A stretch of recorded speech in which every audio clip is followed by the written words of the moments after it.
If you enjoy hearing these eerie tales and want more to help you drift off or keep you up at night, don't forget to tap the like button. It really helps the channel grow. My job is watching a woman trapped in a room. 3 years ago, I was looking at the local job classifieds online when one of the ads caught my eye. Not because of what it said, but because it said so little. Best I remember, the ad just read job available. Good pay, no benefits. Discretion required. It then listed an email address, and that was all.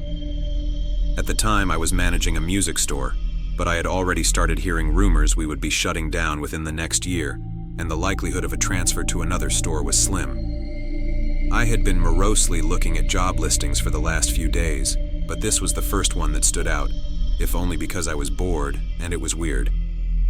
So I sent an email.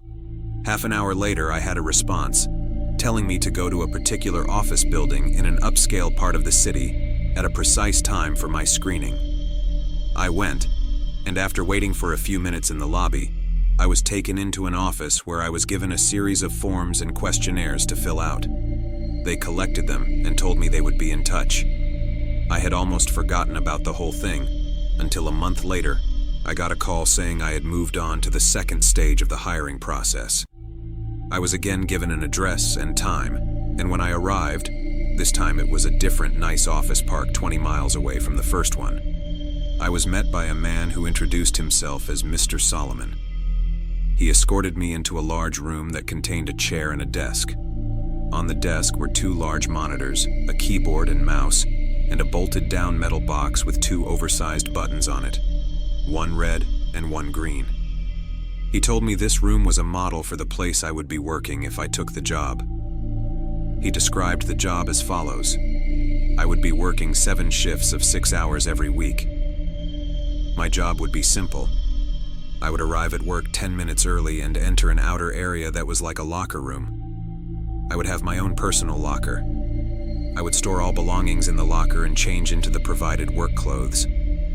I was never, under any circumstances, to carry any item of my own into the surveillance room. I was never, under any circumstances, to take any item with me from the surveillance room. As for what I was to do in the surveillance room, I was told that the monitor on the left would constantly show a live stream from a high-definition camera in a remote location. My job was simply to watch the camera. Once an hour, I would get onto the computer attached to the right monitor and enter a brief log describing anything interesting that occurred in the last hour. I would have no pens or pencils or paper, and I should never try to take any kind of written notes about the work. As for the red and green buttons, the red button was only to be used if there was an emergency. This meant something on the video or in my workspace that required outside help. The green button was to be hit if I saw something on the video feed that was particularly noteworthy. It would tell other people somewhere that, at least in my opinion, something interesting was going on. Solomon stressed that while I was given discretion on when to use this button, I should err on the side of only using it if and when something of real significance occurred. He pointed out the camera on the ceiling of the room we were in. He said the real room would be the same. My work would be observed, and other people were watching the room on the video feed as well. He said I was only a redundancy in case other systems failed. He then smirked and asked if I knew what he meant by redundancy. I nodded, trying not to show my irritation. I don't talk that good to people, so sometimes they think I'm dumb. That's okay. Let him think that if he paid me good enough. The pay was very good, $35 an hour. This worried me. I was already thinking this was some kind of psych experiment or secret government job, which I was okay with. But that kind of money to sit and watch a screen? My mom always told me that if something seems too good to be true, it probably is, and this was seeming too good to be true. I asked if I was going to be doing anything illegal. Solomon laughed and said no. I asked if anyone was going to get hurt. Again, he shook his head no. He said the reason they were paying so much was because they needed employees that were motivated to be professional and discreet. The work they were doing was important, and for various reasons it couldn't be discussed. If I took the job, I would have to sign papers promising I would never discuss my work there. or I could be sued or locked up. I'm only breaking that now because of everything that's happened. So I took the job, and because they wanted me to start right away, I had to quit the store with no notice. I felt bad about that, but I was excited about the new job too. It was a lot of money and seemed like easy enough work, if a bit boring. I was nervous that there was something more to it, but I told myself I would just have to see. No point in chickening out and wasting a good chance because I let my imagination go crazy. I was given the location of the job itself, and when I went there, I was amazed that it really was just like the model room I had been shown, with only a few differences. There was a locker room you had to pass through to enter the surveillance room, and there was a small bathroom attached to the real surveillance room also. The real room had a small water cooler in the corner, but because I wasn't allowed to bring anything in with me, I had to eat before or after every shift. The biggest difference, of course, was that the monitors were turned on. The right monitor was just a black and white terminal like you see in movies sometimes. I could type in my logs, but no internet to look at or anything like that. The left monitor, it was video from a room. You would call it a bedroom, I guess, because it had a bed in it, but it had lots of other stuff too. A TV, a sofa and chairs, a couple of tables, and plenty of empty space in between. The camera must be high up in a corner, because I could see pretty much everything except for the far sides of furniture. At first, though, I didn't notice any of that stuff. All I saw was her. She looked to be a little older than me and was very pretty. When I first saw her, she was laying on her side on the sofa. That was the part of the room farthest from the camera, but the picture was very clear, and I could tell that she was sleeping. I found myself leaning into the monitor more so I could see her better, and then I thought about what I was doing and felt embarrassed. It's like I was spying on her. A peeping Tom, my mom used to call it. I didn't want to be a peeping Tom, but I didn't want to be silly either. I needed to think about it slow. It was a good job, and I wasn't doing anything wrong, right? I wasn't hurting anybody. The woman looked fine, and the room was nice. She probably agreed to be there, and it's all some experiment or something. I was just overreacting.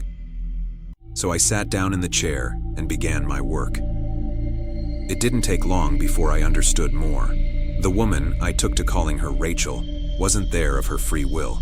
I never saw her hurt, but it was clear that she never left that room except to go into what I think is a bathroom area that my camera couldn't see. Well, she never left the room on her own. Periodically, usually a couple of times a week during my shifts, men and women in strange-looking outfits would come in and take her from the room. Sometimes she would struggle, but usually she would just go along with her head hung low. They would always bring her back, though the times when she wasn't brought back during my shift were always the worst for me. I would worry about her until I got to work the next day and saw her in the room watching TV or painting. She never looked hurt or even that upset except for when they took her, and even when she fought, they were always gentle with her. Still, I knew something was wrong. I considered quitting the job, or hitting the red button and getting someone to come so I could get some answers. Or calling the police and showing them what the camera was showing me. Except I was scared. Scared of losing my job, and scared of what these people might do to me if I quit or told on them. Solomon had told me when I took the job that part of being discreet was not asking questions. I would never be asked to do more than I had already been told, but I could never tell anyone what I did or saw, and I could never ask questions about what I was doing or why. So I made excuses. It was all an experiment. She was crazy or sick, and they were trying to help her. She was doing a job just like I was. Or if she really was a prisoner somewhere, at least I was watching to make sure that she was okay. If they ever tried to hurt her, or I saw that she really didn't want to be there for sure, I could get help then. In a way, I told myself, I was helping to protect her by watching. I don't expect you to think much of my excuses. I don't think much of them myself, especially now. But in my defense, when things changed, I didn't ignore it or try to explain it away. I knew something had to be done. Rachel would usually paint for an hour or two every day, and it seemed to always be during my afternoon shifts. The room had no windows as far as I could tell, but I guess she either used a clock or her own body's time to keep to a kind of schedule. I always liked to watch her paint. The thing she was painting was always facing the wrong way for me to see it, but I could see her face as she worked. She always looked peaceful and happy when she was painting, and seeing her that way, smiling serenely from time to time as she got something the way she wanted it, always made my day. I first noticed something was wrong when she started painting more frequently a few weeks ago. Her expression was more focused and serious, and there was a tension to her movements that I wasn't used to seeing. At first, I thought she was just really trying to work hard on something, and I wanted to tell her not to worry. Every few weeks, the others would come in and take the old paintings out anyway, bringing in a new stack of, I think the word is canvas. But it was more than her being focused. Something was wrong. She didn't look happy, and she was going for hours at a time. In the span of 3 days, she had finished 4 paintings. I had been growing more and more worried watching her work, and when she finished the 4th, I found myself telling her to just stop and rest a while. I had grown accustomed to talking to the monitor, talking to her in my own way. But she didn't stop. Instead, she began moving the paintings, arranging them on the back and seat of the long sofa at the far end of the room. This was the first time I had gotten to see any of the paintings. Even when the others were taking them out, they always seemed to be turned away from the camera. I was still worried about her, but I was also happy to finally see something she had worked on. Happy and amazed. They were beautiful. One was a beautiful green forest. Another was an old stone well. A third was a house sitting alone on a small island. The last was an old-fashioned looking movie theater. All of them looked like something out of a dream, with trailing lines of color mixing in the air around them like leaves caught in a wind. It was only when I looked close that I realized the lines of color weren't random. They were words. Easy to miss if you weren't looking close, and by themselves they didn't seem to mean much. Just the ghost of a word somewhere in each of the paintings, easy to lose in everything else that was being shown. I leaned into the monitor and squinted, trying to read the words. Then my heart started thudding as I made them out. Blinking and rubbing my eyes, I looked again, reading them out loud in order, left to right, top pair, then bottom. Please, help me. Thomas. I pushed back from the monitor, my hand over my mouth. I didn't know what to do. I didn't know how any of this could be happening. It wasn't just that she was asking for help, though that was a big part of it.